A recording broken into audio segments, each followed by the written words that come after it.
Olá pessoal, tudo bem com vocês? Espero que sim. Nessa videoaula, iremos falar sobre o uso do solo e os problemas relacionados ao seu uso excessivo. Durante muito tempo, o solo foi explorado sem os devidos cuidados necessários para sua manutenção. Por esse motivo é que originaram-se os desertos que estão presentes em várias partes do mundo. O solo do nosso país é muito rico e, por esse motivo, ele permite diversos usos, como, por exemplo, a pecuária, a agricultura e o extrativismo. Agora nós iremos conhecer melhor cada uma dessas atividades que fazem o uso do solo. Pecuária. A pecuária é uma atividade econômica que envolve a criação de animais, como, por exemplo, o gado. Agricultura é o cultivo do solo que tem como objetivo produzir alimentos como, por exemplo, os legumes, verduras, frutas, cereais, dentre outros. Extrativismo. O extrativismo é uma atividade que utiliza o solo para gerar renda. Existem dois tipos de extrativismo: o vegetal, que consiste na retirada de recursos vegetais. Na nossa região norte, é muito comum o extrativismo de madeiras, castanhas e açaí.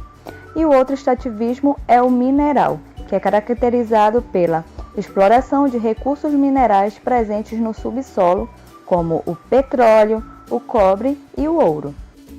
Todas essas atividades que eu acabei de citar causam a degradação do solo e podem prejudicar sua capacidade de cultivo. No Brasil, a agricultura e as pastagens estão formando áreas de desertificação, ou seja, áreas desertas, áreas sem vegetação.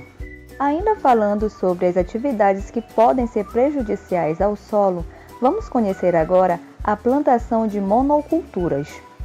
Monocultura corresponde ao cultivo de um único produto agrícola, como por exemplo a soja. Essa prática está associada a diversos impactos ambientais, como o empodrecimento do solo, a retirada da cobertura vegetal e o desequilíbrio ecológico por plantar somente um tipo de vegetação. Queimadas, erosão, assoreamento e desertificação também fazem parte dos problemas que danificam a saúde do solo. A seguir, iremos conhecer melhor cada um deles. Erosão é a retirada da cobertura natural que protege o solo, principalmente da mata ciliar. E sem a camada que protege o solo, os raios de sol que incidem aumentam a temperatura daquele local e acabam ressecando aquele solo. Assoreamento.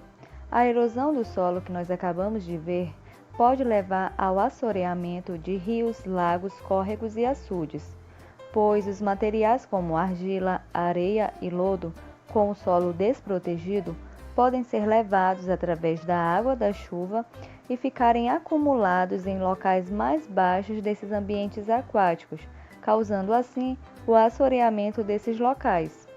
Desertificação. Na maioria das vezes ela ocorre por causas naturais, como grandes períodos de seca e escassez de chuva. No entanto, atualmente esse processo vem ocorrendo pela ação humana com o uso inadequado do solo. Queimadas. Podem ocorrer de forma natural ou serem causadas pela ação humana, através de agricultores e pecuaristas. Quando as queimadas ocorrem, elas matam os micro-organismos que produzem o humus e aumentam a poluição do ar. No Brasil, o grande exemplo de desertificação está situado na região Nordeste, onde atinge uma área de 230 mil km². O solo desidratado pode se tornar inútil e, atualmente, a grande preocupação é em preservar o bioma caatinga, pois ele está sendo destruído para gerar energia para a região através da lenha, bem como outras atividades que são realizadas, como a pecuária, a mineração e a agricultura. Ao mesmo tempo que o homem prejudica o solo, causando os processos citados, o solo também pode vir a causar problemas para os humanos, como infecções pela bactéria Clostridium tetani, que é popularmente conhecida como tétano, podendo vir até a causar a morte do indivíduo. Porém, hoje em dia já existe vacina para evitar essa doença. Nós podemos também contrair vários tipos de vermes que entram no nosso corpo e se alojam no nosso fígado, causando o amarelamento da nossa pele, que é popularmente conhecido como amarelão. E também existem doenças que contraímos através dos fungos, que infectam nossa pele, dando origem às micoses. Vocês sabem o que são micoses? Já ouviram falar? Como eu falei, a micose é causada por um fungo que vive no solo e geralmente ela aparece nos pés de quem anda descalços nesses locais. Dá uma coceira horrível, não queiram ter. Então é isso, pessoal. Vamos cuidar do nosso solo com muito carinho e andar sempre calçados.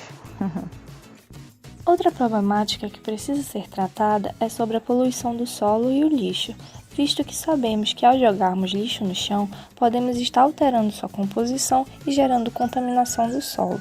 Por isso, devemos ficar atentos aos diferentes resíduos que podem ser reutilizados, como garrafas PET, que podem ser transformadas em uma variedade de objetos para decoração e uso em casa, como vassouras, vasinhos, luminárias. E o que fazer com os resíduos que não podemos reutilizar? Bom, essa é uma ótima pergunta. Os resíduos não reutilizáveis devem ser descartados de forma correta no lugar apropriado, mas para isso devemos conhecer os diferentes tipos de resíduos. Já é comum ouvirmos falar sobre plástico, vidro, metal, mas além desses, há outros tipos de resíduos que não são tão abordados no nosso dia a dia, mas estão muito presentes. Um deles é o lixo ou resíduos orgânicos, que são aqueles restos de lixo de origem animal ou vegetal, como os restos de alimentos que sobram nas nossas refeições. E vocês sabiam que alguns desses resíduos orgânicos podem ser reaproveitados sendo transformados em adubo para plantas? Esse processo é chamado de compostagem e pode ser realizado até mesmo dentro de casa, em etapas que o resíduo orgânico passa por um processo de decomposição que o transforma em um composto orgânico rico em nutrientes e sem micro-organismos que podem gerar doenças e contaminar o solo. E você sabe quais resíduos orgânicos podemos utilizar na compostagem? São restos de vegetais como alface, cheiro verde. Podemos também usar casca de ovo, de algumas frutas e borra de café.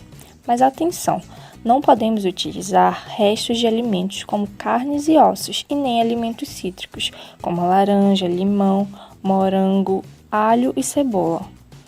Outro tipo de resíduo é o hospitalar, que são seringas usadas, curativos e outros materiais médicos usados em casa ou nos hospitais, que podem conter micro-organismos causadores de doenças e, por isso, deve ser incinerado, ou seja, queimado em locais apropriados para evitar qualquer tipo de contaminação.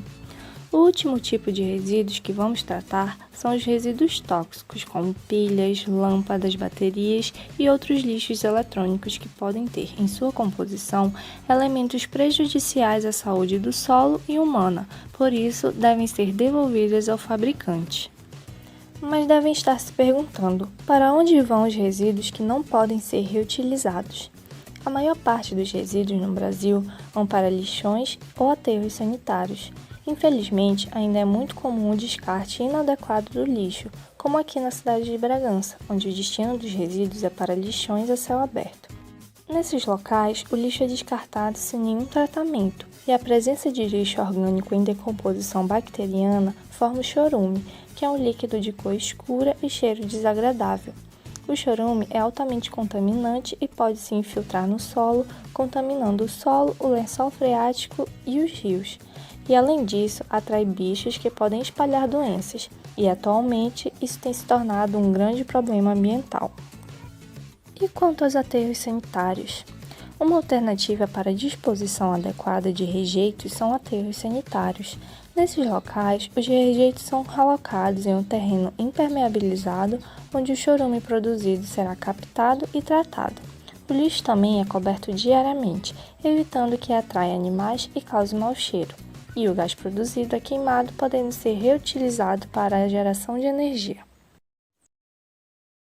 Mas como vamos diminuir os impactos causados por nós, seres humanos, no nosso planeta? Você sabia que o descarte correto de lixo não é uma responsabilidade somente dos órgãos governamentais? A responsabilidade de um descarte correto de lixo é de todos nós seres humanos. O consumo e o descarte fazem parte do nosso dia a dia e podem facilmente serem reduzidos utilizando o que se convencionou chamar de 4 R's da reciclagem, que são repensar, reduzir, reutilizar e reciclar. Mas como funcionam esses 4 R's? Repensar. O seu objetivo é evitar fazer compras por impulso e dar preferência a produtos de empresas sustentáveis. Reduzir é o segundo passo para um consumo consciente. Reduzir a quantidade de lixo produzido já é um grande avanço, mas para isso precisamos comprar e usar somente o necessário, diminuindo o uso de sacolas plásticas, usando sua própria bolsa sustentável, evitar usar canudinhos e outras coisas que irão gerar lixos desnecessários. Reutilizar. Antes de descartar um material, veja se ele pode ser reutilizado, muitas vezes para uma função totalmente diferente. Para isso, use a sua imaginação. E por último, se o material não puder ser reutilizado, você vai reciclar. Separar o lixo de forma correta é uma das melhores formas de reciclar. Você pode separar de 4 formas, observando pelas cores das lixeiras: azul para papelão ou papel, vermelho para plástico,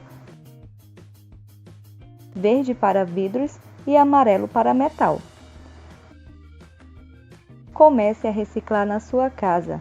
Separe todo o material que pode ser reciclado e coloque em sacos diferentes. E espere o caminhão da coleta seletiva da sua rua vir recolher o lixo.